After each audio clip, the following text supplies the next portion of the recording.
If I could go back in time, I would go back in time and see myself, my younger self, that is. If I could go back in time, I would tell myself that it's going to be okay. And I would hold you in my arms and I'll protect you from that cold, chilling air that crept into the room and robbed you of your dreams. And as you slept on that hard wooden floor, I'd make sure that no rat, no cockroach, that nobody, no gunshots woke you up in the middle of the night. And when you'd wake up, I'd fix you a hot plate. And I would tell you that it's going to be okay, my younger self, because maybe tomorrow you go to bed not hungry. Maybe, that is. And I would remind you that that hard wooden floor, that mattress filled with bodies, aching and sleeping, breathing in and out, I would remind you that's better than that cold concrete. If I could go back in time, I would tell myself not to be so angry. I would share each painful blow that you received from your daddy. I would take half those beatings, if not all, for you. Maybe. The sins of your father aren't yours to keep. So do not let anger consume your soul, my younger self. If I could go back in time, I'll pretend to be the daddy that you always wanted. I'll teach you how to walk, how to talk, how to shave, how to talk to your lady with respect, and I'll teach you how to love. I go to every single one of your events, every single game you played, every single medal you got, every single scholarship you earned, and I'd be there for you as you grew becoming a man. I watched you graduate high school, my younger self, and eventually I watched you graduate college. Because your daddy was too busy sniffing around for that cocaine and hanging out with that crack rock, hanging with that Heineken that became the Hennessy that led to heroin. And your mama was too busy. She was too busy working one job, sometimes three, just trying to keep you alive. And she was never around. I would be the parents that you needed to guide you, my younger self. And just because no one remembered your birthday year after year, I would always remember. I stand right by your side. I'd be there for you. And if I could go back in time, I would stop you from trying to kill yourself. I'd hold you back from that ledge, from that body of water, from that blade, from that gun near your head.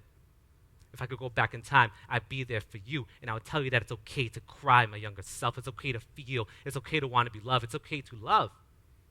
Because after all those beatings you took from your dad at home, after all those times you took those beatings from those bullies at school, after all the times you running away from those game bangers on the streets, I will tell you that's okay and you're not alone. You see, if I could go back in time, I would. But if I went back in time, I wouldn't come back. You see, I would cease to exist, becoming your shadow, standing right by your side, like your brother, because you are the substance that gives me soul. Thank you. Hi, welcome. Thank you.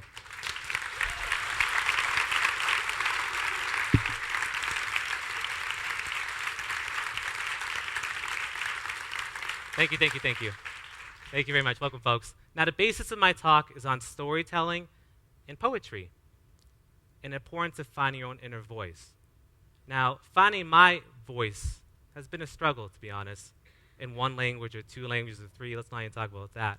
But let's talk about the struggle of finding your own voice and the struggle of expression. You see, I have been silenced on more than one occasion, but through storytelling and poetry, I have found my own voice. In fact, I realized that it was never gone, just silence. Silence such occasions such as me at age 5. I remember being told, speak English. We speak English in America. Go back to your own country. Or, why are you so black? Like the color of my skin is something to be ashamed of. You look like burnt chicken. Have you ever heard of sunscreen? I remember all the conversations I've had with my mother, conversations that still exist today. Conversations where I had to stop my mother. My mother, who speaks Khmer, she doesn't speak too much English. I speak English. I don't speak too much Khmer. And I always had to stop her. Chup ma? Yamat dang ma. Yamat dang ma. Which in English translates to, I don't know, moms. I don't know, mom. You see, I no longer know how to talk to you. I've given up my own voice for another voice to try to make it out here and achieve that American dream. I don't even know how to tell you how I can tell you I love you, Mom. How am I supposed to tell you something that I've never heard in my life? You see, I used to be a really angry child. And living in this world where men and women are placed in these gender binaries, these expectations, I felt like I was put in this box, this man box, you can call it. And inside this box, I was never allowed to express myself in the ways that I wanted to. And the same thing goes for my father. You see, when I wanted to express myself and I wanted to, I would be told to stop. When I smiled too much, they would tell me to stop. When I cried, they would tell me to stop. But there was always one thing I was allowed to express, and that was my anger. You see, when I lashed out in my rage and anger, I was allowed to exist. I was allowed to speak. I took power by control, just like my pops did. And I think that's the reason why he was so violent. He was a good man. And so a lot of us are. A lot of us are good men. But it's about what you lose on the way, this path to becoming a self-made man. My man couldn't achieve that American dream out here because of the color of his skin, because of his lack of languages, because he couldn't read English, because he didn't have a high school education, because he didn't have a grade school education, because his father was murdered in the war. My father's father was murdered in the war. We got all these fatherless children raising other children, be fathers themselves. How is he supposed to raise a child if he never had a father? How am I supposed to raise my son, my future daughters, my future children, no matter what the identity may be? How am I supposed to raise them if I never had a father myself? Not one that I wanted, at least. This is something I think about a lot. You see, I used to be an angry child, but I've done something to do another way, to choose another way to be. I remember the first time I saw a spoken word poet perform. There's someone I connected to. He was a man of color like myself. He performed a piece called Would You? And I saw this at UMass. And in this piece, he talked about PTSD, which stands for post-traumatic stress disorder. And while I was watching him, I sat there, quiet, reserved. And I felt a little bit healed, you know? I felt connected. I didn't feel alone, but I couldn't help but asking myself, yo, what are you doing, man? We don't talk about that. That's something we just don't talk about. Think about that. We don't talk about this. But then I actually thought to myself again, another question. Yo, why did I even think that? I'm a survivor of these experiences. I'm a survivor. I am a current person with PTSD. So why did I ask myself that? It's because of the ways in which I've been socialized and taught. Every single time I've reached out to a police officer, can you please help me? And they say, you're on your own, kid. Or when I reach out to my guidance counselor, my teacher, and they say, we just don't talk about that. To my homies on the streets, we joke about it, trying to ask for help, but we don't have to do it, so we do it in different ways. And I'm asking ourselves as a society, let's talk about it. I talk a lot about anger. I talk a lot about personal experiences. And that's where the origins of my stories come from. The power. Let's use that anger and not fill it with hate. Let's use that anger and fill it with passion and do something in the world.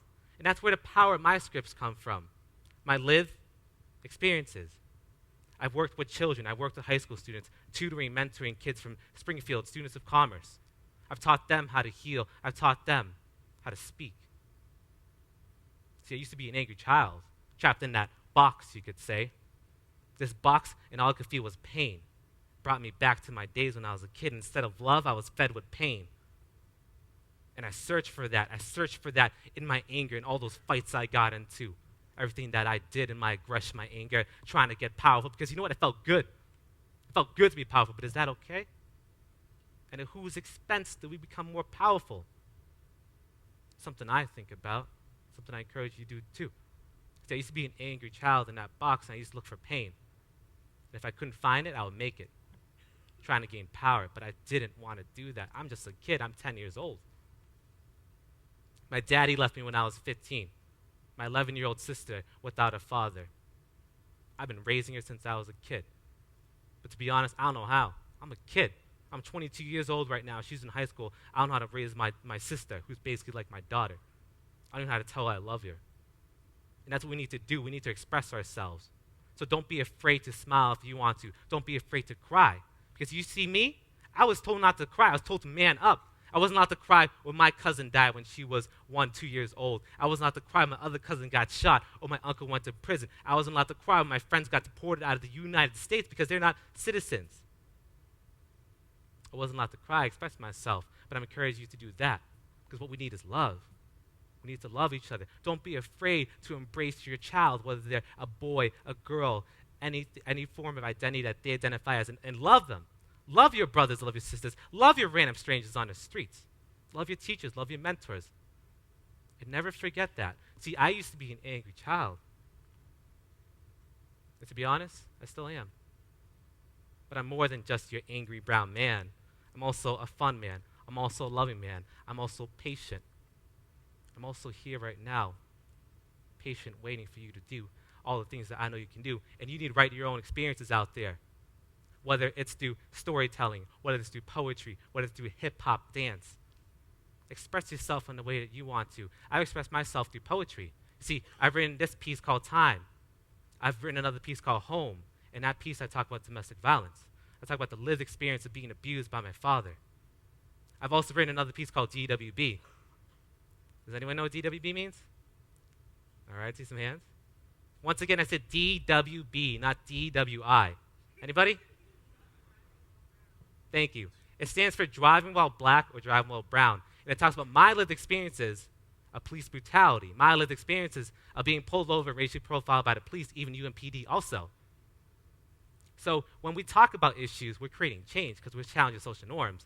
Because the social norm right now is we just don't talk about it. And I'm asking you to do something else. Because when we say that phrase, we just don't talk about it. When we say we just don't talk about it, we silence these issues. More than that, we silence the voices of victims and survivors like myself, like you out there in the crowd. When we do this, we make these people seem invisible. When we do this, we make these issues seem invisible. So you know what? Let's talk about it. Let's bring it back. Talk about it in your own way. You can do it implicitly. You can do it explicitly. You can do it with anonymity. You can do it in details.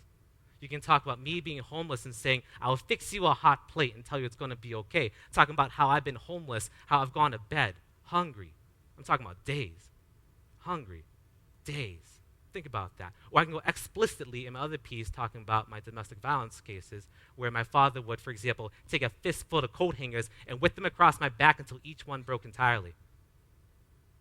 And you have the power in yourself to talk about these issues in the way that you want to.